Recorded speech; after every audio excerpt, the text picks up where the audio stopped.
Yo, what is up guys, and welcome back to another episode of Slice of Shonen. I am your host, the CloudyCrow, and today we'll be reacting to Tokyo Revengers Season 3, Episode 12. It has been a crazy ride. Everybody in Tenjiku has been a massive threat. They've done some absolutely terrible things in their past, but one person that has never really struck me as a bad person, that's never really done anything terrible as far as we know, is Kakucho. He seems like he's definitely the realest member of Tenjiku, and in my opinion, I think the worst, the scummiest member of Tenjiku is obviously Kisaki. So the last episode left off with Kisaki. His finger is on the trigger yet again. He just finished gunning down Kakucho, and God knows what's gonna happen next, because Kisaki just basically betrayed a member of his own group, and that member was also pretty much the best friend or closest person to Izana, who is the leader of Tenjiku. So who knows where things are gonna go from here. I feel like Tenjiku is on the brink of crumbling, but I'm interested in seeing what happens to Izana and Kisaki going forward, since I'm sure this put a massive rift between them, but there is only one way to find out. So if you guys are excited for the episode, make sure to leave a like. While you're down there, make sure to hit that subscribe button, and lastly, do not forget that there are a bunch of bonuses over on the Patreon. If you head on over and join the $2 tier, then you get access to all of my uncut reactions, including this series right here. But with that all out of the way, let's start this episode. Paradise Lost. Man, and there's Kakucho, dude. He's basically the only person that's like kept Tenjiku from straying too far, from going down the wrong path. And Kisaki's just dragged them in the opposite direction. See, but you're saying this right in front of him, dude. It's crazy how bold he is. But Kakucho... Oh my gosh! Yeah, that's a nasty wound. Hmm? Oh my gosh! Dang. He has to repay his debt, dude. That just shows how much Kakucho meant to him, because he wouldn't have done that for anybody else. Yeah, now your plan is falling apart right before your eyes. All because of you, by the way.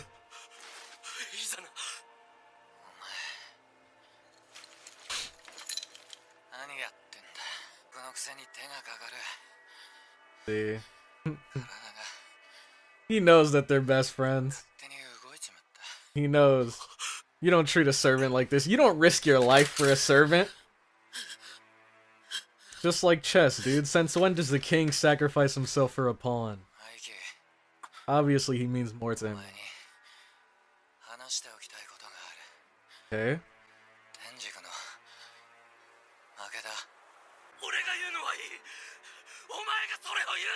It's the truth, though. Tenjiku's done for.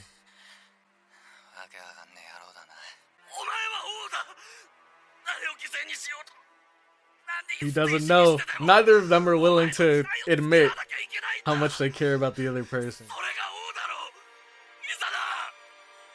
They can show it, but they can't utter the words. Whoa, it's our era.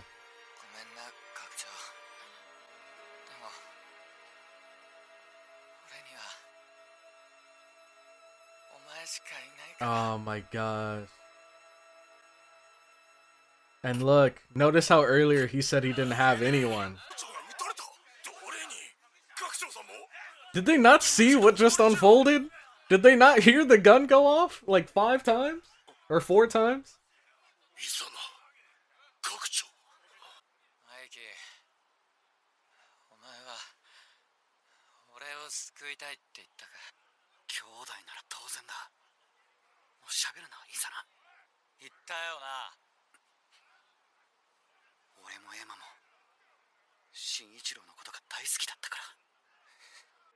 Flashback.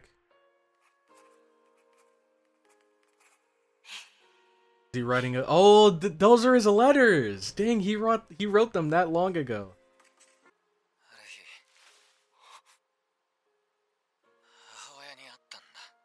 What?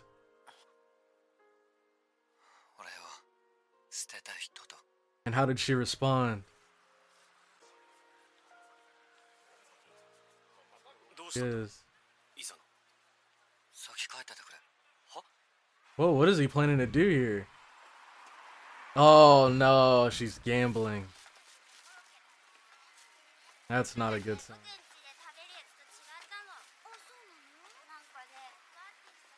But it also shows probably why she sent him to the foster home in the first place. Maybe she didn't feel she had the funds to, raise him properly. Jesus, she's just like a drone at this point.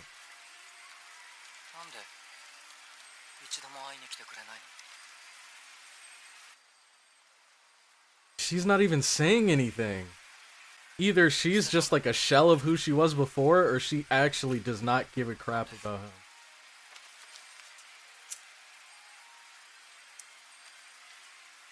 But regardless, she's just acting like he's invisible. Even though she looked back at him.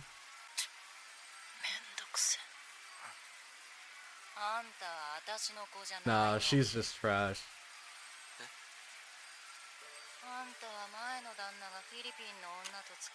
Oh.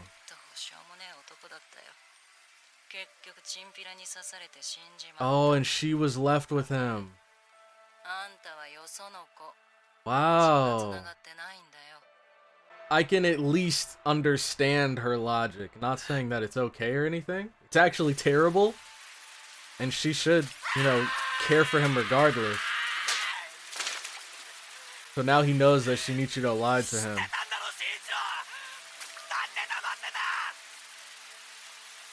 And that also explains why he killed Emma. Because she wasn't actually his sister.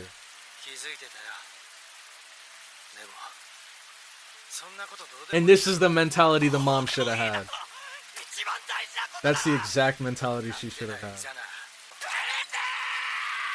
Oh, and we saw this scene yesterday.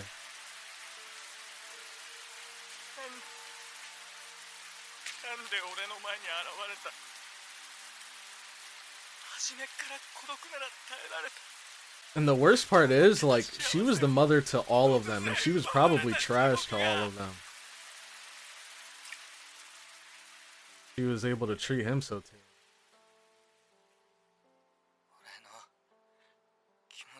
But it's interesting because there's like so many different, situations that could have led to the way things are now. Like maybe did her ex-husband cheat on her with the Filipino woman and that's how Izana came to be? Or do you think that her ex-husband met the Filipino woman and maybe that was like his previous wife from like his first marriage? They had Izana, they got into a divorce, and then he got with Emma's mom, and since he passed away, she was kind of left with taking care of Izana. My guess is that he probably cheated because Emma said that he was scum. So I don't know. That kind of explains why she loathes Izana so much, because she reminds him of her ex-husband's, scummy behavior. But still, man, she didn't have to put Izana through the ringer for it. He didn't do anything. He just existed.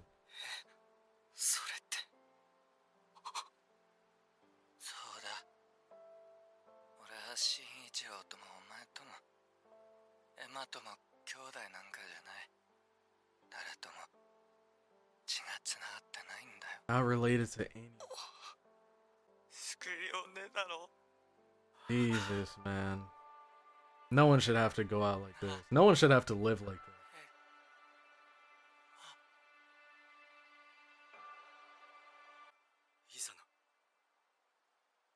He's already gone.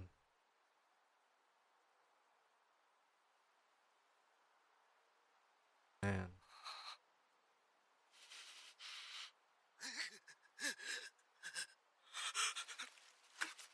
Kisaki is always ruining everything, man. What's good with this man?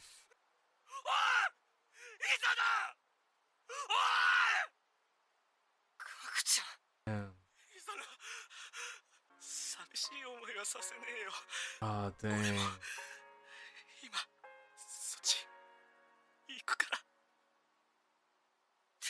Phew, if that's the route the series goes down, then that's fair. See, look, and both of them did nothing to deserve the situation that they're in when it comes to them being sent to that foster home. You know, Kakucho was sent there because his parents passed away in a tragic car accident, and Izana because he was abandoned.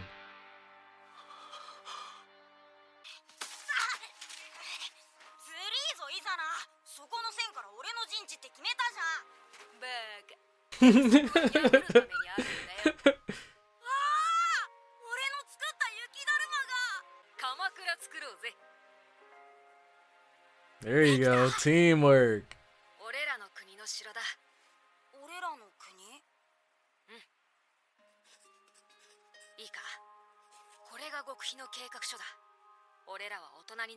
Oh, so this is the master plan. This is why after fighting Tomon, he wanted to go after the Yakuza and the whole underground in general.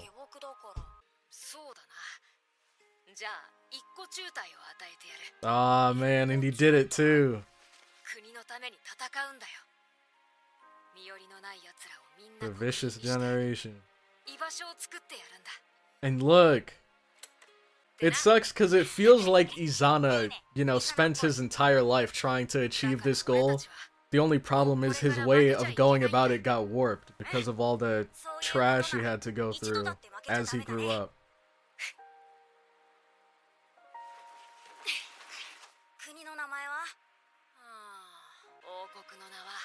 Yep, there it is.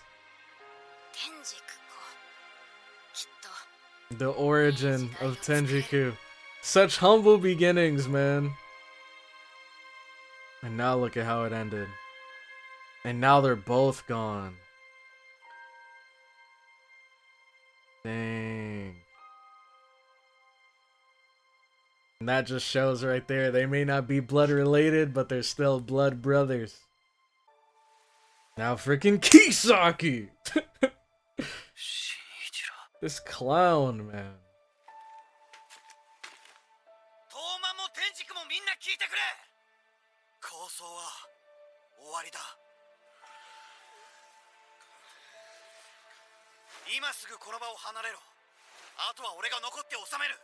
And you want to know the craziest part about all of this, man? Things didn't have to end this way. Tomon never would have resorted to using weapons, tools, guns, knives, any of that stuff.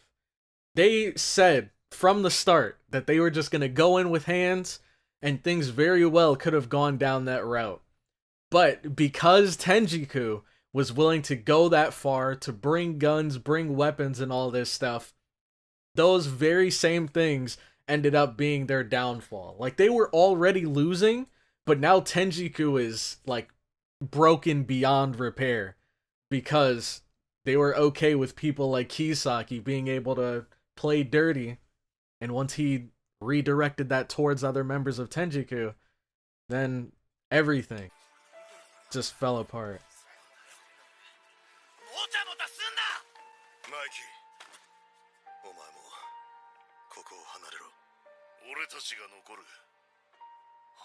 Respect.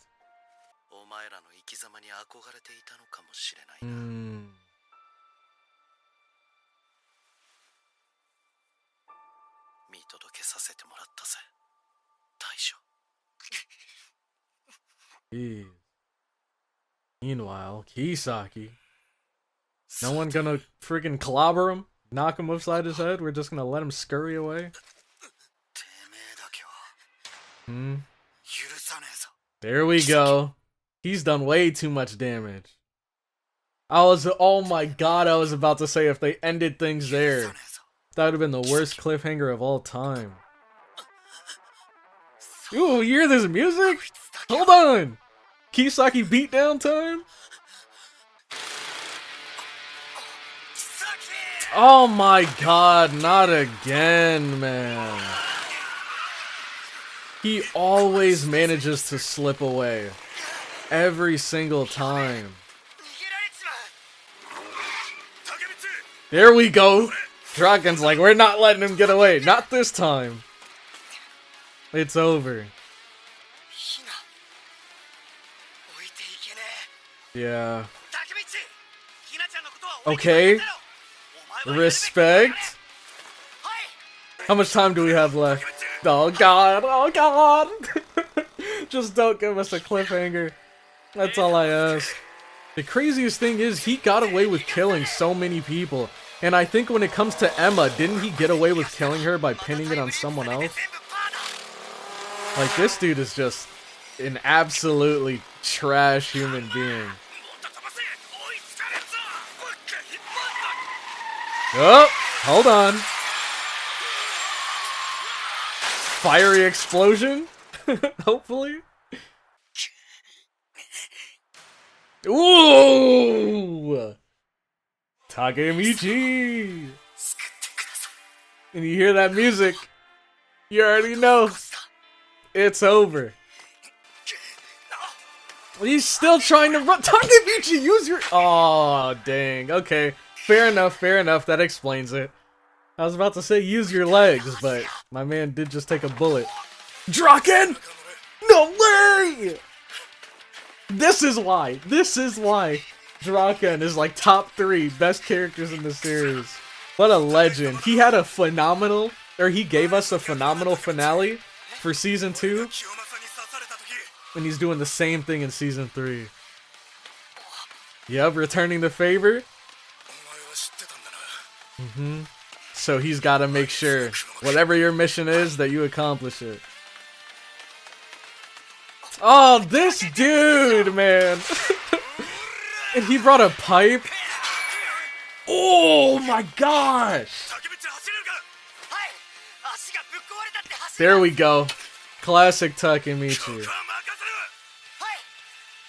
Hey, I'm not mad about a Hanma beatdown. I'm surprised his arm is still okay after that. He just blocked a metal pipe. Jesus. I don't even remember what Hanma's deal is. Isn't he just hanging out with Kisaki because he... I think, one, because he likes the reward that he reaps from it, like the money or whatever he gets. But also, 2, because he likes how chaotic Kisaki is. And this man just is all about chaos. Whoa, my gosh! But exactly what I'd expect, and look at that! They're throwing down, no. Look at them just dogging it out. The funny thing is, even though Kisaki is like the big bad antagonist, he's probably the only person that Takemichi actually can beat down in a fist fight. Oh, hold on, maybe I was wrong. Maybe I was wrong. Because there's no way that they would leave us on a cliffhanger like that. There has to be an episode 13.